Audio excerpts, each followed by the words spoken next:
Mission impossible dead रॉकनिंग part 1 को 2023 में release किया गया था और वो मूवी पहले ही लेट हो चुकी थी पेंडेमिक की वजह से। You're back there in Hollywood making movies right now because of us, because they believe in us and what we're doing. I'm on the phone with every studio at night. We are creating thousands of jobs. I don't ever want to see it again. I will massacre you. I will you up. और part 2 की shooting back to back होनी थी जो नहीं हो पाई, इसलिए इसको अब 2025 में रिलीज करा। वैसे इनका तो प्लान था कि पार्ट 2 को नेक्स्ट ईयर यानी 2024 में ही रिलीज करें। टाइटल भी इसका डेड रॉकनिंग पार्ट 2 से फाइनल रेकनिंग कर दिया। अब डेड रॉकनिंग पार्ट 1 तो मूवी मुझे बढ़िया लगी और ऐसा पहली बार हो रहा है मिशन इम्पॉसिबल सीरीज में कि 2 मूवीज की स्टोरी बैक टू बैक हैं। तो एक मूवी को देख के बात अधूरी रह गई। दूसरी बात यह है कि टॉम क्रूज अब 63 के हो चुके हैं, अब वो कोई लौंडा तो नहीं रहा है। कौन सी मूवी उनकी लास्ट हो जाए पता नहीं। अरे भाई शुभ शुभ बोल। मेरा मतलब कौन sea mission impossible movie series की लास्ट हो जाए ये बोल रहा हूँ। टॉम रिटायर कब हो जाए इस सीरीज से, मैं तो कुछ और ही समझ रहा था। कुल मिला के एक्सपेक्टेशन काफी हाई थे और जब मैंने मूवी देखी तो क्या हुई तो समझ ही नहीं आया कि रिएक्ट कैसे करूँ। मगर क्यों? मुझे खुद ही नहीं पता चल रहा था कि मूवी मुझे अच्छी लगी या नहीं। बट एक बात तो श्योर थी कि पिछली वाली से ये मूवी काफ़ी वीक है, इसलिए मैंने कोई भी ओपिनियन मूवी के लिए नहीं बनाया। लेकिन अब मैं पक्का कह सकता हूँ कि मूवी इतनी बढ़िया नहीं है जितनी होनी चाहिए थी या जितनी लोग बोल रहे हैं। तो मिशन इम्पॉसिबल की ये 8th एंट्री में कुछ प्रॉब्लम्स को हाईलाइट यहाँ करने वाला हूँ। आई एम श्योर इनमें से कुछ तो आपने भी नोटिस करी होंगी।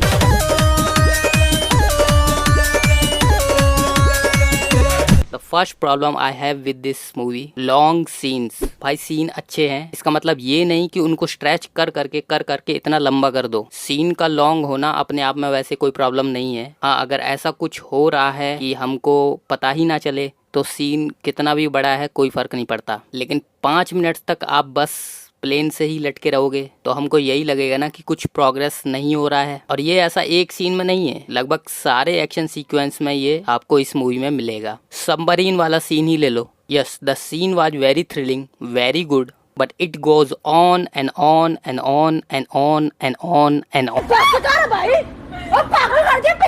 यस, विजुअल और साउंड डिजाइन में कोई कमी नहीं थी, सस्पेंस भी काफी था, लेकिन वो हर 1 मिनट में कम होता गया। ठीक है, मतलब तुमने सीन को 1-2 मिनट तक स्ट्रेच कर दिया, कोई बात नहीं, लेकिन 10 मिनट स्टंट में कोई कमी नहीं थी। एक्टर ने 45 किलो का सूट पहना जो गीला होके और भी भारी हो गया था। ये सब बातें इम्प्रेसिव हैं, मानता हूँ, लेकिन मूवी के अंदर लेंथ का भी थोड़ा सा ध्यान रखना पड़ेगा। अंडर वाटर स्टंट है, कोई और तुम्हारे अलावा नहीं है, किसी से लड़ना नहीं है, एक ही चीज है जो तुमको वहां से लेनी है और निकलना है। चैलेंज वहां यही है कि तुम ओशियन के फ्लोर पे हो, पानी ठंडा है, प्रेशर बहुत है और सबमरीन लुढ़क रही है, बाहर निकलने का रास्ता निकाल के निकल लेना है। Good, all these should be 3 minutes long for a optimum length of the scene. लेकिन सीन इतना लंबा कर दिया कि हम भूल गए कि मेन स्टोरी में क्या चल रहा था, इससे पहले क्या हुआ, अब क्या करना है, हमको कुछ नहीं पता। इसीलिए लॉन्ग सीक्वेंस मूवी का लास्ट सीक्वेंस होना चाहिए। मिशन कंप्लीट तो मिशन कंप्लीट, बात खत्म, घर चलो। चलो भाई। हर एक सीक्वेंस को इतना लंबा क्यों करना? इतना लंबा करके आप मूवी का रन टाइम बढ़ा रहे हो, मूवी के दूसरे वैरायटी के सीन कम कर रहे हो, या यूं कहें उससे बच रहे हो। देखो, मुझे लॉन्ग सीक्वेंस अच्छे लगते हैं। मैंने 10 बेस्ट मूवीज की ऐसी लिस्ट भी बनाई है जहां पर बहुत लॉन्ग एक्शन सीक्वेंस हैं। मैड मैक्स फ्यूरी रोड में बहुत बड़े लॉन्ग सीक्वेंस हैं, लेकिन वहां पर बहुत कुछ चल रहा होता है। Legend of drunken master movie के लास्ट में जैकी चैन का 10 मिनट से भी लंबा फाइट सीन है, लेकिन वहां हर एक मोमेंट नया लगता है, हर एक मूव फ्रेश लगती है। किसी सीन को 10th मिनट पर उतना ही फ्रेश रखना जितना फर्स्ट मिनट में था, ये सब नहीं कर सकते।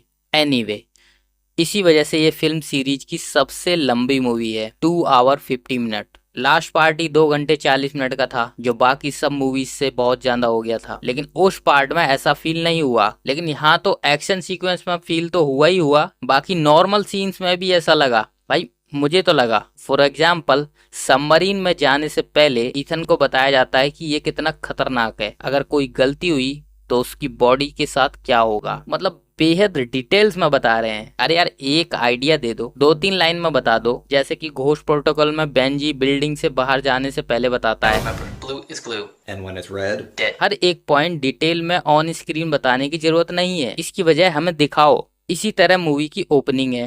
Generally mission impossible movie 10 minute में ओपन हो जाती है, और ये मैं ज्यादा बोल रहा हूँ, 5 से 10 मिनट में स्टार्ट हो जाती है। इन दोनों मूवी की ओपनिंग ऐसी है कि आधे घंटे में मूवी शुरू होती है। प्रेसिडेंट वाला सीन ले लो, जहाँ ईथन समझाता है कि मैं ही हूँ जो दुनिया को बचा सकता है। ये सीन भी जरूरत से ज्यादा लंबा है। भाई सीन लंबे करके तुम सीन का क्वालिटी डाउन कर रहे हो। ये लॉन्ग सीन्स वाला प्रॉब्लम तो ऐसा है जैसे आपको रसगुल्ला पसंद है, तो एक साथ 10-20 किलो दे दिए जाएं, ऑफ कोर्स मजा आ जाएगा, लेकिन 3-4 रसगुल्लों के बाद चला जाएगा। फाइनल रेकनिंग के ये एक्सटेंडेड सीक्वेंस देखकर तो ऐसा लग रहा है जैसे टॉम क्रूज ने डायरेक्टर को बोला हो, भाई हमने ये स्टंट कितनी बार लगातार प्रैक्टिस किया है, तो इसको कम से कम 5 से 10 मिनट तक चलाओ।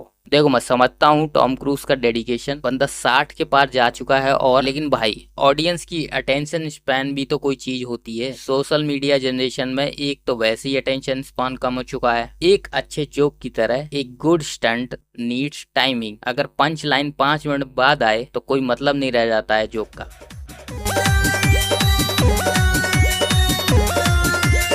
दूसरा इसमें प्रॉब्लम है, कुछ भी नया नहीं है। अब मिशन इम्पॉसिबल मूवी में इस स्टेज पर सब कुछ रिपीट लगता है। ये इस मूवी की प्रॉब्लम नहीं है, ये मिशन इम्पॉसिबल की सीरीज की अब हर एक मूवी की प्रॉब्लम है, क्योंकि अब इतने सारे पार्ट के बाद फ्रेश और ओरिजिनल कैसे बनाए रखें। अब इस सीरीज की 8वीं फिल्म है और ये प्रॉब्लम तो होना ऑब्वियस है, लेकिन ऐसा नहीं है कि इस प्रॉब्लम से निपटा नहीं जा सकता है। जॉन विक ने 4 मूवीज तक ये करके दिखाया, planet of the apps reboot series ने भी ये किया, इवन MI सीरीज ने भी इस प्रॉब्लम को लास्ट मूवी में अच्छे से डील कर लिया, लेकिन यहाँ पर ये फेल हो गए। खासकर अंडर वाटर और प्लेन सीक्वेंस में, जो मूवी के 2 मेन सीक्वेंस हैं, वहां तो यही लगता है कि भाई वही पुराना माल है। अंडर वाटर सीक्वेंस हम रोग नेशन में और प्लेन वाला हम फॉल आउट में ऑलरेडी देख चुके हैं। अब आप कहेंगे कि फॉल आउट में तो हेलीकॉप्टर था, हाँ सही है, उसमें हेलीकॉप्टर था और यहाँ पर प्लेन्स हैं, लेकिन इसके अलावा सीन सेम ही है। ये दोनों ही मूवी के फाइनल सीक्वेंस हैं। ईथन वहाँ मेन विलेन को पकड़ने की कोशिश कर रहा है, उसे विलेन से कुछ लेना है, जो अगर टाइम पर नहीं लिया तो बॉम्ब एक्सप्लोड हो जाएगा या वर्ल्ड एंड हो जाएगा, etcetera. Same goes for the under water sequence. Motorcycle chase mission impossible 2 में और रोग नेशन में भी हो गया। कार चेज प्लेन से भी लटक लिया, बिल्डिंग से भी लटक लिया, 2 बार ट्रेन पर भी फाइट कर ली। अब नॉर्मली तो कुछ बचा नहीं, खत्म हो गया भैया मैटर। अब ऐसा ही कुछ कर सकते थे जैसा घोस्ट प्रोटोकॉल में थोड़ा सा हटके किया, लाइक वो क्रेमलिन में eye tracking projection scene, sandstorm में पीछा करने वाला सीन। मींस जो हो चुका है उसी में एक्स्ट्रा लेयर्स डाल दो और सीन यूनिक बन जाएगा। जैसे कि लास्ट मूवी में कार चेज के साथ ईथन के हाथ ग्रेस के साथ हैंडकफ्ड होते हैं, फिर उनको ड्राइव करना पड़ता है। वो कभी डिसाइड करते हैं कि कौन ड्राइव करे, कैसे करें, क्या करें, और ये सीन में एक एक्स्ट्रा फन लेके आ जाता है। ऐसे ही ट्रेन क्रैश तो हम बहुत सी मूवी में देख चुके हैं, लेकिन डेड रेकनिंग में ट्रेन क्रैश करने के बाद मजा शुरू होता है, जब ट्रेन के कोच एक के बाद एक नीचे गिरते हैं। और उस मूवी में जो फुट चेंज होता है उसमें भी कई एलिमेंट्स का मिक्सर होता है, लाइक कैसे AI बेंजी की वॉइस में ईथन को इंस्ट्रक्शन दे रहा होता है। बट फाइनल रेकनिंग में ऐसा कुछ देखने को नहीं मिल रहा। वही generic fights, generic car chase और वही जेनेरिक प्लेन वाला scene, no extra elements, nothing new, जबकि AI के साथ ये कितना कुछ कर सकते थे। देखो मिशन इम्पॉसिबल का एसेंस ही ये है कि कुछ नया तो जरूर मिलना चाहिए, चाहे वो पुराना ही स्टंट हो, लेकिन उसमें फेर बदल करके कुछ तो किया हो। फाइनल रेकनिंग में ये novelty factor was very low. The feeling of seen this done that was too strong. वैसे भी मूवी एक सीक्वल है एक सीक्वल की। राइटर्स ने स्टोरी को पार्ट 1 में ज्यादा रखा और 2 के लिए कुछ ज्यादा छोड़ा नहीं। इसके अलावा अब मिशन इम्पॉसिबल मूवीज का फोकस प्लॉट से हटके सीधा स्टंट्स पे हो गया है। मूवी के जो सिग्नेचर स्टाइल वाले मोमेंट्स होते थे वो तो है ही नहीं। कहाँ है वो घोस्ट प्रोटोकॉल जैसे वाले कूल गैजेट्स। पिछले ये दोनों मूवीज कुछ खास अर्निंग भी नहीं कर पाए हैं। इससे पता चलता है कि अब MI मूवीज का सैचुरेशन पॉइंट आ चुका है। ऐसा नहीं है कि मूवी खराब है, लेकिन अब आई थिंक टॉम क्रूज को अब दूसरे प्रोजेक्ट पर भी ध्यान देना चाहिए। कभी ये ड्रामा, थ्रिलर, साइंस फिक्शन और कॉमेडी भी किया करते थे, और वैसा ही उनको फिर से करना चाहिए। थोड़ा अब मिशन इम्पॉसिबल को रेस्ट दो भाई। 2015 के बाद कोई अलग मूवी इन्होंने नहीं करी है। मुझे तो लगता है कि टॉम को अब यहीं थमना चाहिए। मिशन इम्पॉसिबल को या तो किसी और को हैंडल करने दो या फिर अभी जाने दो यार। एनीवे मूवी को मैं 62 आउट ऑफ 100 दूंगा। मैं इतनी प्रॉब्लम गिराने के बाद भी इसको हाई रेटिंग दे रहा हूँ, क्योंकि इस टाइम में जहाँ अच्छी मूवी मिलना ही मुश्किल है, वहाँ टॉम क्रूज कुछ तो करके बढ़िया एक्शन दे ही रहा है। तो तुम बता सकते हो कि मूवी कैसी लगी और आगे इनको बनानी चाहिए या नहीं बनानी चाहिए। अब मिलते हैं नेक्स्ट टाइम इसी चैनल पर।